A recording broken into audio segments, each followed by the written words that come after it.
Thinking Aloud. Conversations on the leading edge of knowledge and discovery with psychologist Jeffrey Mishlove.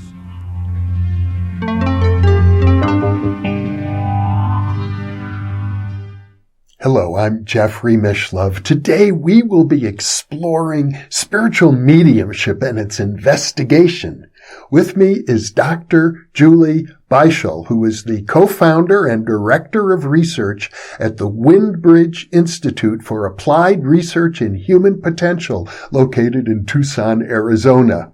She is one of the premier investigators in the fields of survival of consciousness and mediumship research. She received her doctorate in pharmacology and toxicology with a minor in microbiology and immunology from the University of Arizona and has published in a number of peer-reviewed journals.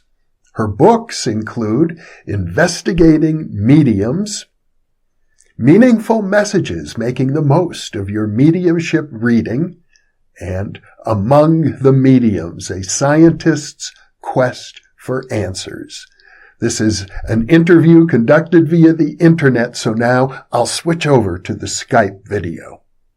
Welcome, Julie. It's a pleasure to be with you. I've, of course, been aware of your work for quite a while, and it's interesting to me. You have a single-minded focus on research with mediums, as opposed to, so many other avenues of research in parapsychology. In fact, I would say that for the last decade, you've been the most active, and in fact, I gather you're working full-time just researching mediums. Yeah, no, I definitely am. And I've been doing that for, I think, 15 years now, working full-time researching mediums.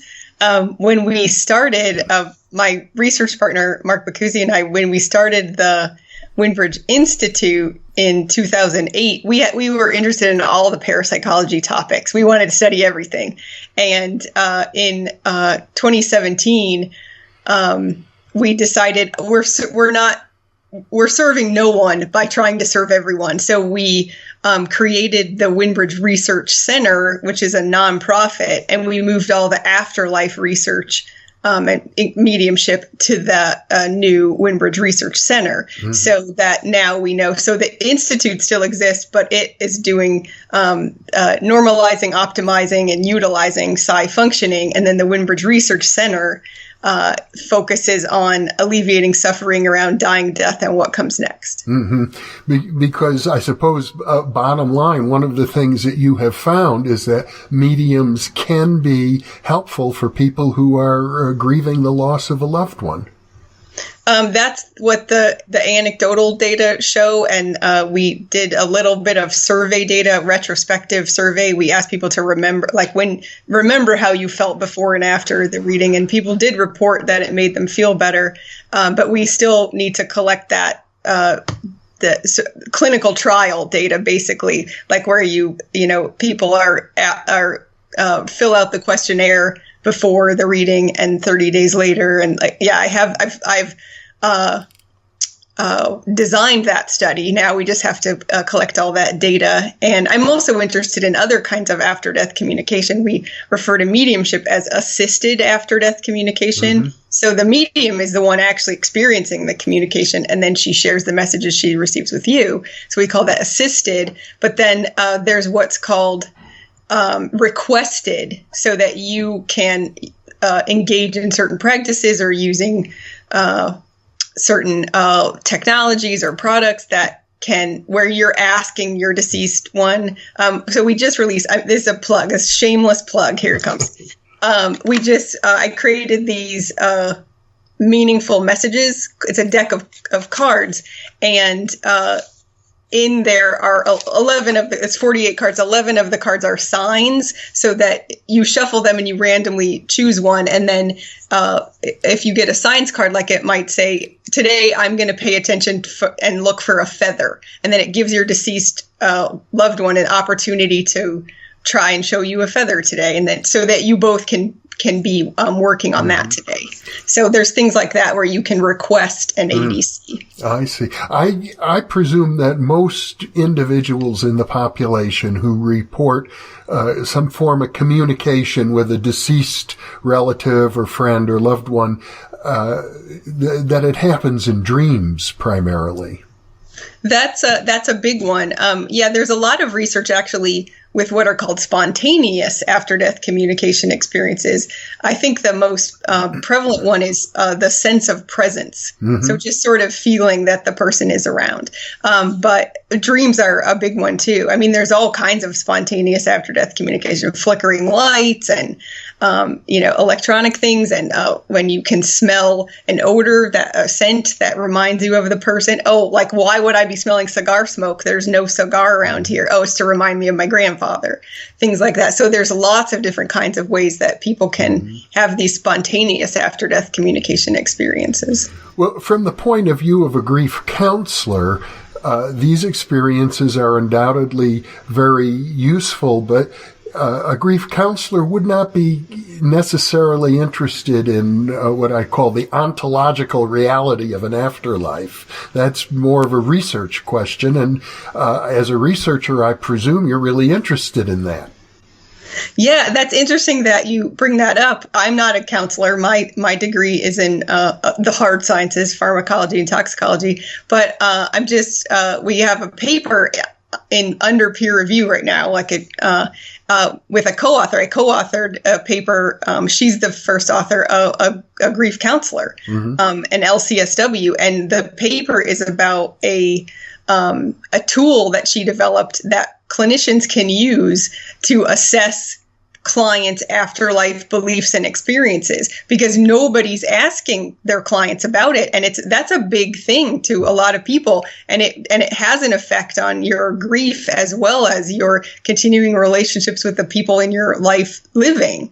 So we're hoping that this paper, when it comes out, gives grief counselors and other clinicians the tools to be able to bring that into the client-clinician relationship, and people can start talking about it, because it's really important. And it does, it can affect, like you said, all kinds of things ontologically. What's going to happen to me when I die? And that has so many repercussions of like our decisions that we make about end-of-life care.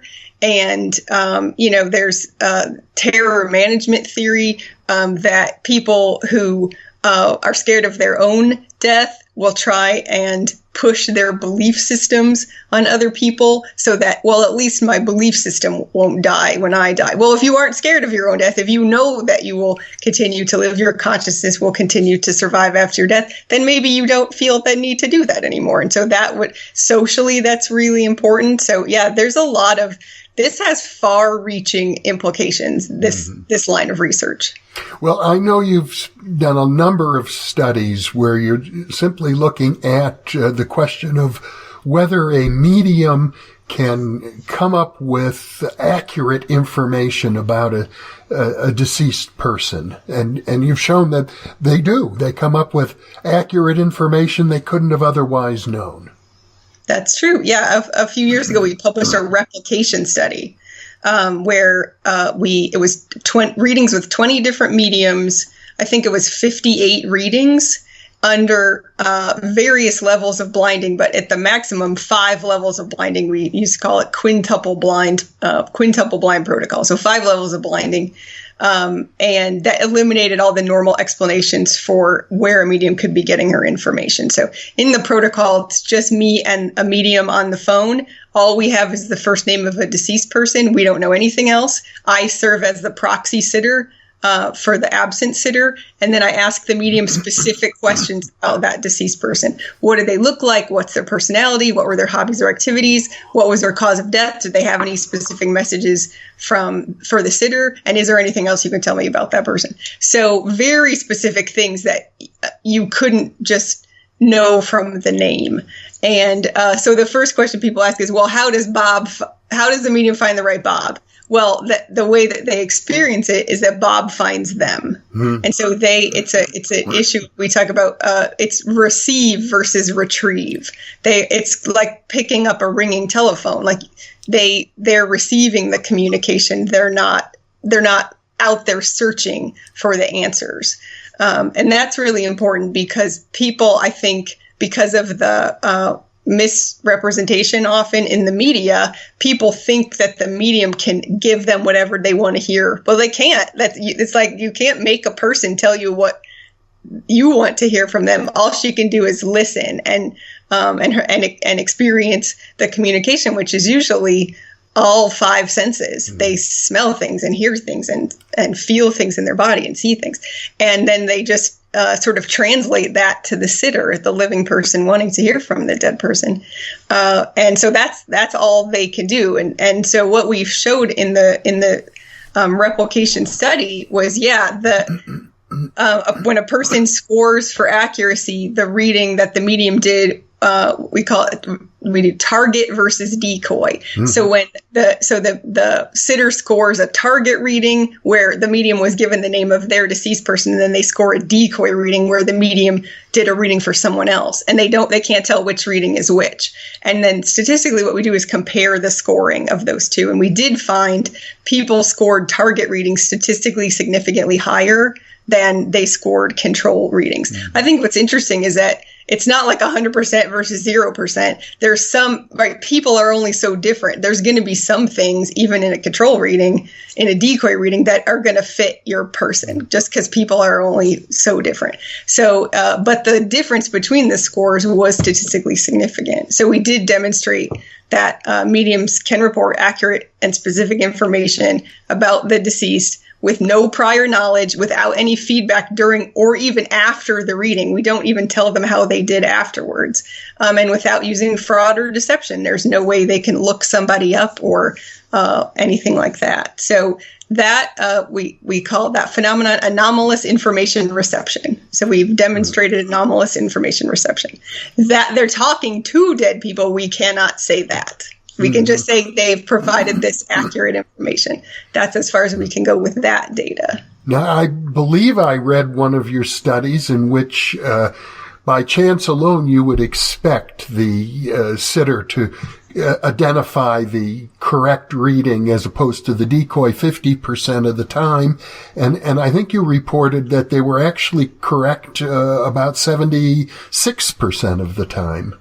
I think I wanted to say 74 when you were saying it. I'd have to look. Again, it was a few years ago that we published that study. Yeah, we do 3 types of scoring. So the sitters score each item in the decoy and the target. They give the whole reading a numerical score, and then we say, pick which one is yours. So just a binary force choice. And that's the data that you're talking about. Yeah, and all 3 types of those data were statistically significant.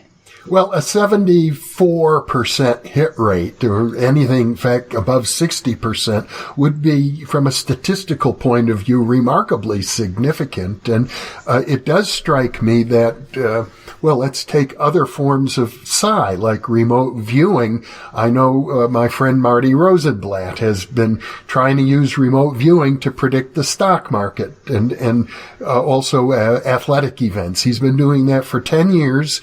With hundreds and hundreds of trials, and he reports a hit rate of about 60% when you might expect a 50% hit rate. So if you're getting 74%, it suggests that something is going on, that there's a stronger connection, a psi connection than in the mediumistic context than you have in a normal remote viewing context. Yeah, and we've written about that and of why that mediumship really serves as a really good example of to do psi experiments, because whatever they're doing at psi, if they're using psi with the living to get the information from the living sitter, that's psi. If they're talking to the dead, that's psi, because they're not using the senses, so it has to be psi. So whatever they're doing is psi. You have this population of people who can do it on demand. Right? We have a team of 20 mediums that we work with I guess it's 18 now. 2 have retired since we started this work. And the effect sizes are really strong for this. And yeah, it's a really good way to look at psi and just the nature of consciousness. Now, I know there are people who have argued, and I think it's a very interesting argument, that the fact that the mediums seem to score so much higher than, let's say, typical remote viewers, suggests that this could be evidential of an afterlife, a different, let's call it a different mechanism involved than with remote viewing. The piece that we, like the path that we chased was the medium's experiences, the phenomenology. So, like, there's these, for eons, there's been this survival versus psi debate. Is it psi with the living, or is it survival of consciousness? And, but we wrote papers, define, like, we made a new term, because whatever they're doing is psi. So you can't say psi survival. So we made survival psi and somatic psi. Mm-hmm. And so, yeah, it's this, but if you ask a flippin' medium, they know what somatic psi feels like, and they know what survival psi feels like, and they're not the same. Mm-hmm. And it's much different in modern times than it was when people studied mediums in the 1880s, when the mediums went into a full trance and they didn't have any conscious experience of the reading. These mediums are fully awake and aware. And so after the reading, you can ask them things about their experiences. And so we published a paper at the end of last year where we did quantitative and qualitative analyses of their descriptions. I think it was over 100 mediums. I think 130 around there mediums. Describe your experiences when communicating with the deceased. Describe your experiences when retrieving information about a living person during like a psychic reading. And there were quantitative and qualitative differences in the way that they described those things. So they're very different. And we need to, if we take people's word for it when we study pain, we need to take people's word for it when we study their experiences of psi. Well, you mentioned your background in pharmacology and toxicology, and it would seem to me that a lot of the research protocols might be similar, because when you administer a new drug to somebody, you really want to know their subjective experience. Right. There are a number of things physiologically that the only way that you can study it is to ask the person, how do you feel? Like depression, there's no like meter for depression. You have to question that person. And yeah, so it fits in with that way of, that scientific way of looking at things. Mm-hmm. Definitely. Now, I know when you look at the various possibilities, you also bring up, I think you call it a reservoir of psychic information, that it might not be communication with the deceased. It might not be living agent psi. It might be like tuning into what some people call the Akashic record. The term that we use, somatic psi, it does include that. So somatic in biology, that means, soma means body. Mm-hmm. So we use the term because it includes like the body of the living sitter, like if they're just reading it from the living person, and the body of information that exists somewhere in the universe. So yeah, the Akashic record or the psychic reservoir, it's been called previously. Yeah, so the somatic psi theory, it involves all of those things. Yeah, but again, the phenomenological research shows that the mediums know what that feels like, and they're saying, no, this talking to the deceased is different than that. Mm-hmm. And at one time, you had a program where you were actually certifying mediums. I believe I read recently that you've discontinued that. Yeah, it's been discontinued for years. We had received a research grant really early on to create a team that we could then use in research going forward. And so we certified a team, and then the grant ended, and it's a really time consuming and resource intensive protocol. It's 8 steps. It takes months and months. the medium's time, the researcher's time. So we don't do it. We built a team. We've been working with that team. But what we do want to do, and so we offer that list of mediums who've been certified. You can go to winbridge.org, and that list of mediums is on the site there. And people say, well, that's sitters need to know if a medium's good. Then your certified mediums, that they know that's something that they can sort of depend on. Like, you should be testing mediums all the time. Like, there's no way we could ever test all the mediums that are out there. And so what we're working on at the Winbridge Research Center is like a Bill of Rights, sort of, where we're training sitters. Like, we can't test all the mediums, but here's what you can do to know that your medium, that you're, it's a contract. It's a professional. You're paying, like, it's a contracted position. Yeah. Here's things that you can do to make sure that you're getting the best medium. We can't make sure everybody's getting the best medium, but and we have so at the center that we do rigorous research, and then we try and create free educational materials. So we do have some fact sheets on the website where it's like tips for sitters, because what we were hearing from our team of mediums was that because of the way mediums are portrayed on TV, sitters were coming to them and getting disappointed because they were thinking that's how it was going to go, and that's not how it works in real life. And they're not 100% accurate, and and they can't get you what you want. That you have to let it, and every medium is different, and you have to let her process. You have to, and it's a 3-person team, right? The medium is only one person. You're involved as a sitter. Your deceased person is involved, and it's human communication. So that always gets messy. So we created this fact sheet with some tips, some do's and don'ts for sitters when they're interested in getting a mediumship reading. So at least whoever you go to, whatever medium you go to, here you can make sure you've optimized your role in the 3-person process. Well, in the 19th century, of course, spiritualism was a huge fad.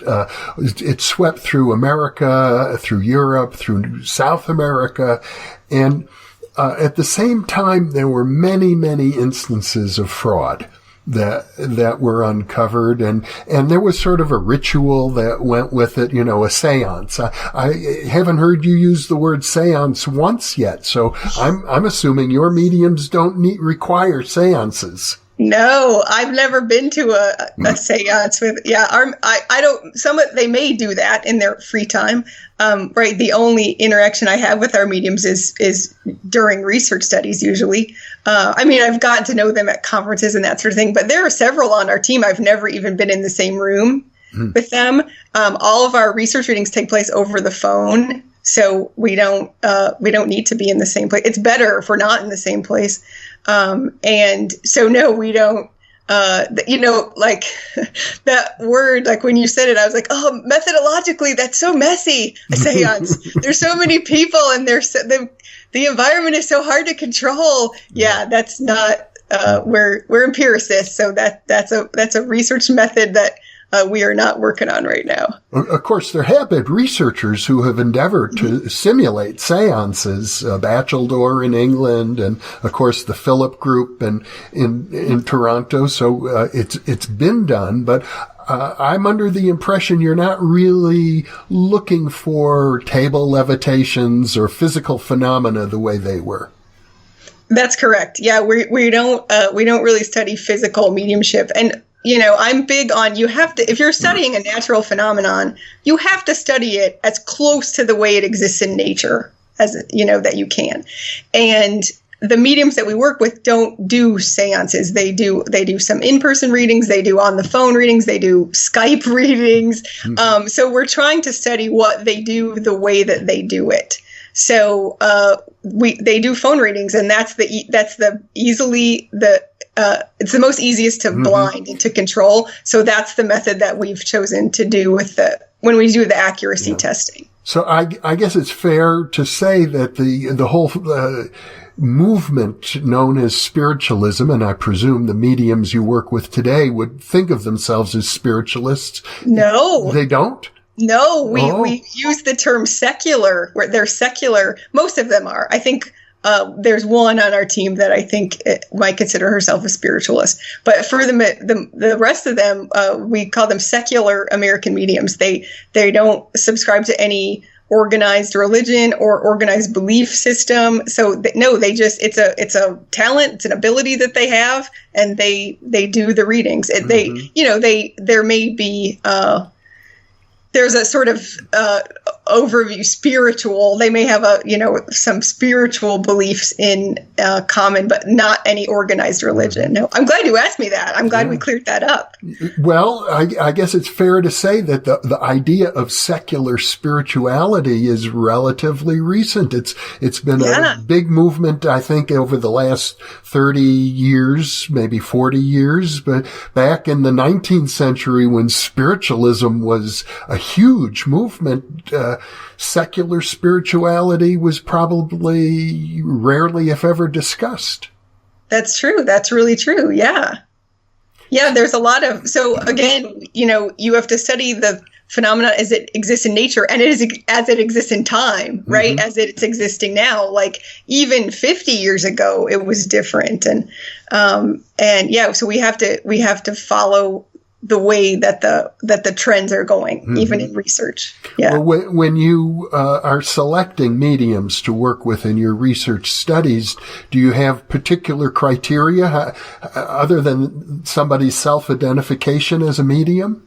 Well, we have this, all the mediums on our team are certified. It was this 8-step certification procedure. And so they were interviewed. They did test readings under blinded conditions. So we did test their abilities. But they did interviews and tests and training, so that they understood. We actually made them learn about the human research subjects ethics, because they themselves are human research subjects, and the sitters that they are providing the readings for are as well. So they're certified research mediums. We're clear about that. We're not certifying mediums just like, yep, that's a good medium. No, that's a good research medium. So they understand, they ring in on protocol design. Like if I have an idea, then I can go to them and say, I'm thinking about doing this. Could you do that? And they go, I couldn't really do that, but maybe if it was like this. So they're ringing in on protocol design. They understand the need for blinding. They understand the need that we're not going to give them feedback about how they did. They're just as interested. They're scientifically minded, and they're just as interested in the results as we are. I'm under the impression you treat them as partners in your research rather than as subjects. That's true. Yes, definitely. Yeah. Co-researchers, I think in some areas they call it that. Yeah. So you're getting away from sort of this colonial model of the... Do you mean patriarchal? Yes. Yes, the lofty researcher and the lowly research subjects who are prone to all sorts of delusions. Right. Definitely. Yeah. Yeah, how can I think that I know more about mediumship than they do? Yeah, I have to, they have to be involved in the designing of this. Again, because they're aware versus historically when the mediums were in trance. And they didn't really know what was going on during a reading. These mediums do know. So yeah, we have to get their impression. Definitely. Well, some of the most interesting studies that you've done and other researchers have done as well has to do with the physiology of the medium. And actually, I think, read one of your studies that dealt with physiology, but I think it's quite unusual that there may well be physiological components that distinguish when a medium is actually in contact with a deceased individual. We have a paper that's just about to come out. We only did this. I think this is the first real physiology study. So what we did was we had 5 mediums come to a doctor's office and do a phone reading, and we took their blood before and after the reading, and we took their blood before and after a control situation where no dead people were contacted. And we took so much blood, and we paid for so many blood tests, and we took just basic physiology measures too, heart rate, blood pressure, those kind of things, and we found no difference. So there's no immediate stressor on the body to these veteran mediums, right? They've been doing this forever. And so then my conclusion was, why I wanted to look at that was, the mediums on our team, they have a high rate of autoimmune diseases. And so we did a separate study, a survey study, where we asked mediums and non-mediums, that was just self-reported, mediums and non-mediums, of their health issues and history and that sort of thing. And we did find a statistically significantly higher disease burden of the mediums, people who self-identify as mediums. So then that was a little incongruous, because if they're having more disease and they're mediums, then it should be the mediumship that caused the disease, but it isn't. But they also score really high, statistically higher on measures of childhood trauma and abuse, which has been very well in just the mainstream, not medium, just in people in general. That's been very well correlated to disease in adulthood, is childhood trauma. So where I have landed, my conclusion is that it's not mediumship that causes disease, it's trauma, childhood experiences that cause disease in mediums. And perhaps that same thing, those same experiences in childhood, cause mediumship too. Well, I know there are studies pointing out that people who report above average amounts of spontaneous psychic experiences also report a higher degree of childhood trauma. Yeah, that's been various researchers' conclusions as well. So I think that's my in my PowerPoint slide. That's my trauma causes mediumship and disease. Yeah. And spontaneous psychic functioning. Yeah, definitely. Well, which is a lot of how the mediums first, when they had a first experience, and that we had at the center we publish a open access peer reviewed journal called Threshold, and we had a paper come out earlier this year in Threshold by an author who looked at mediums' reports of their very first experiences. And so, those are spontaneous experiences when you saw your deceased grandmother at the foot of your bed, right? So that tracks as well. If you consider mediumship, it also started as a spontaneous psychic experience at some point. Well, I do recall reading a study. You were not the first author, but you were one of the authors of this study. I'm pretty sure it was on your website, about electrocortical activity in mediums associated with particular items they came up with, if I remember correctly, that were identified by the sitter as being accurate. It's really, yes, that we did do that study with Windbridge mediums. And it was EEG study, and EEG is really difficult with mediumship because mediumship is talking, right? And you can't collect EEG data while the subject is talking because of jaw muscle artifacts. Yeah. So in that study, I had to ask the question, and then I had to say 20 seconds, and the medium had to be quiet while she received it. It was very, very disruptive to the medium. So we did see significant results, and there were correlations, but I don't think that was looking at mediumship really, because it was this very, very disruptive process. So we're moving forward in the direction of functional MRI, where you can talk. And because the mediums stay awake, we can put them in the MRI tube and collect functional magnetic resonance imaging data from them while they do a reading and while they do a psychic reading for the living. And so we're headed in that direction. That's all I can say right now. Oh, okay. Well, Stay tuned. The possibilities are interesting, shall we say. I know that there have been studies of people who have dissociative identity disorder or multiple personality disorder, where their physiology will change as their personality changes. Sometimes even the color of the eyes change. Have you noticed anything like that in your work with the mediums? Does it resemble at all a dissociative identity disorder? I think those studies are fascinating. Mm-hmm. Yeah, like one personality can be diabetic and one isn't. Oh, that's just so fascinating. Of the mind's control over the body. I'm just so fascinated by that. Yeah. The research that we do with our mediums is very controlled and in very specific situations. Like I'm not, I don't live with them. I don't know what their life is like. So they do the readings and the the quintuple-blind protocol, and we ask them the phenomenology questions, and they fill out the questionnaires. So it doesn't. I don't think so. I don't like. Mm-hmm. They're not experiencing those dead people as themselves. Yeah. It's a separate volitional consciousness is the way that they experience it and the way that they describe it. So they're not identifying. That was my first, in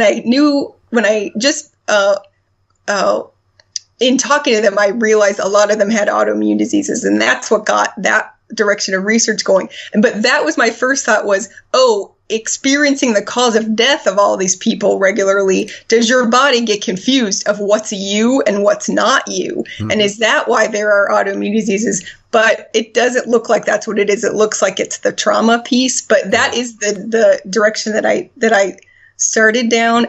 But they don't, they always know that the thing is different, like that the experience is about a different person. I think they identify. I think maybe where it gets muddy is like when your brain is trying to interrupt and be like, maybe it's this. Like, no, just shush, brain, and let the dead person talk. But other than that, I don't think there's any confusion between what's the dead person and what's the medium. And I know I've talked to researchers who study dissociative identity disorder, and I've asked them the same question. Could this be related to mediumship? And they all say no. Okay. Good. So we're on the same page. Yeah. Okay. You're on the same page with them, but I'm still curious about it. Here's another question for you. These days, a very popular term I hear a lot is channeling. Which is akin to mediumship, but it doesn't necessarily involve deceased individuals, although it could. People often channel, spirit guides, and entities from ancient times and the like. Is that at all related to the mediums that you work with? Yeah. The way that I learned it was, channeling isn't necessarily dead people. It can be, like you said, these other entities, but mediumship is dead humans or animals. Mm-hmm. Like that's a direction of our research too. And, with a lot of this stuff, the language can be problematic. Mm-hmm. And so we specifically study mediumship with deceased people because the information is verifiable. Yeah. And I don't know, what aliens or angels, I can't verify that stuff. So that as empiricists, that's not a direction that we've gone down.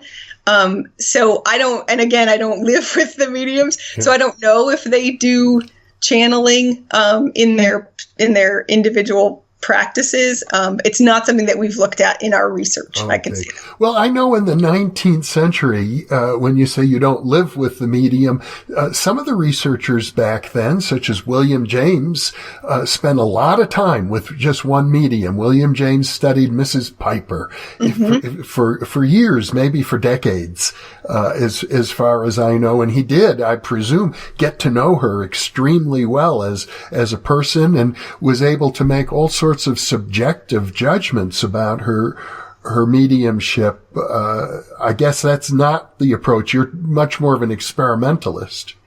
That is my strength. That is my training. But I am a person, and so I do spend some time on the phone with them. I have attended conferences. I know of one. I attended a conference with a medium was there too. She did a talk and I did a talk, and I did spend the night in her home while we went to that conference. So I don't try and Charlie Tart talks about state-specific sciences. Yes. And so I do, and people would ask me that, oh, are you a medium? And I used to say, I'm not, and I don't want to be, because that would prevent me from being objective about, like if they told me about their phenomenological experiences and I was like, oh, that's not the way I experience it. I didn't want to be, I didn't want to bias myself in hearing what they had to say.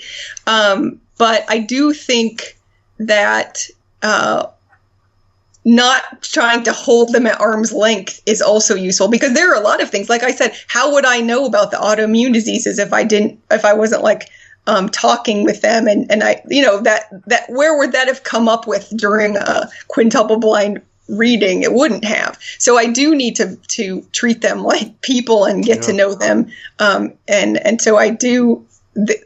It's a. I don't want to become a medium, because I feel like that would bias me, but I do want to treat them as people and, again, co-researchers, part of the team, and to get to know these. I have great aspirations that I want to block out time in my month that, like, get one of them on the phone once a week and let's just talk for a half hour, an hour, and just see where it goes and see what where that goes, if that comes up with new research ideas. That's but I have yet to figure out how to schedule that into my life. So I haven't done that yet, but it's my plan at some point.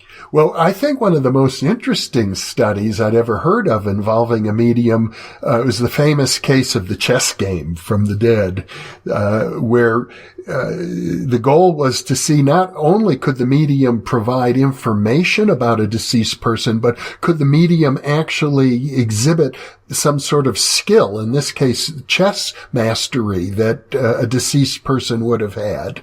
Have you explored anything along those lines? No, we haven't. I've written about that. There have historically, a lot of people have been like, well, what would really prove mediumship? And then they have some idea. Yeah. And it usually is based on a lot of assumptions that are not true. Mm-hmm. And a lot of it is you don't know what it's like to be dead. And so that person, that chess master, he was able to convey that to that medium. Yeah. We don't know about other skill sets. There's this really great book called Stroke of Insight, and a physician wrote it. And she had a stroke, and she knew what that was doing. She knew what was happening. And she talks about trying to dial 911, and she knew what the phone was, and she knew she needed to use it to get help, but she didn't know what the numbers were. And my husband Mark, he's like, I bet that's what it's like to be dead. I bet that can give us some insight in when your consciousness is kind of, not really tied to your body too well anymore. And so I think there's a lot of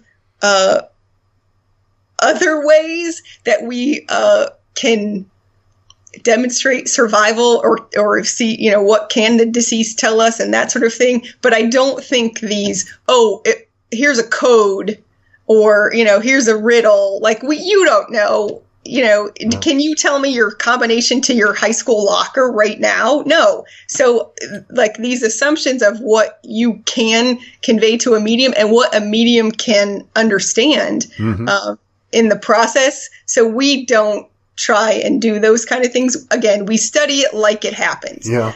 So if we were observing that this dead person wants to play chess, then we would study that. I haven't. That's not what the dead want to do. The dead want to tell you that they're okay, that they're still with you, that they still love you, and that they like the color you painted the kitchen, and that they have the dog with them, and that that's what dead people want to do. They don't want to play your games or answer your riddles. So we don't really follow. Well, as I recall, in that case, the medium, and as many mediums have been reported, had like a guide or one guide, and in this instance with the, somebody came up with the idea, wouldn't it be great, yes, if we could contact a chess master? And so the question was posed to the guide of the medium, and basically, could you find us a chess master who would be willing to come through? And the guide said, sure, I'll see what's possible. And sure enough, there was a deceased chess master who was willing to play along. Okay. Yeah. So my next question is, do you find that the mediums you work with have guides? Yeah, that's, and in that study that I told you about that was just published about the medium's initial experiences. Yeah. Some of them, and their initial experiences was with spirit guides. Mm-hmm. Yeah, it's not something that we've looked at. But again, in just talking to them, I've heard that yeah, they do. I think of them and refer to them as bouncers.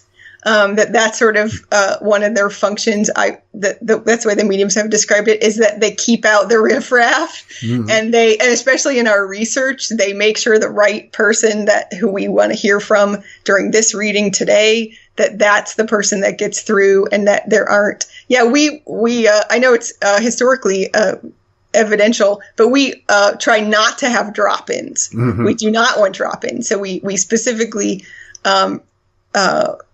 request that the sitter, like we ask that when we're recruiting sitters, do you think that anyone else would want to come and barge into this? No, I think my mom is going to be quiet while my dad talks. And mm-hmm. So we're really trying to optimize the process to get the one deceased person.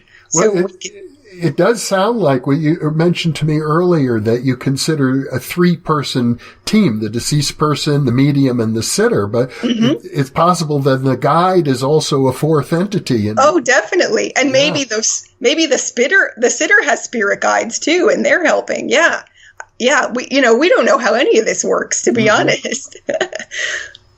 Well, you're certainly paving a lot of new ground, because very few people, if any, today are doing the kind of intensive work you're doing with mediums. I'm just not aware of it, although I guess it's fair to say that there's an explosion of people who call themselves paranormal researchers and go out to visit haunted houses. And I'm under the impression many of them try to recruit mediums to come along with them to visit haunted houses. So there's a huge, I guess you'd have to call it an army of amateur researchers looking into this sort of thing.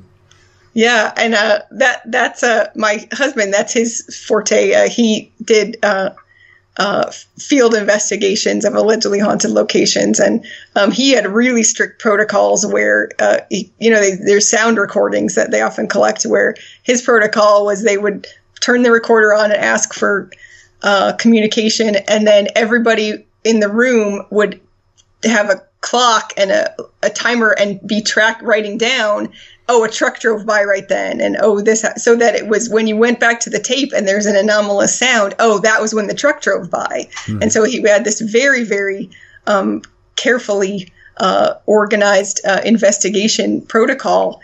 And I don't think he used a medium specifically, but it's very difficult. Like I saw on TV, they brought a medium to an Italian restaurant in New York City, and they're like, maybe something happened here. Really? Even I know that's going to be a mafia hit you're asking about.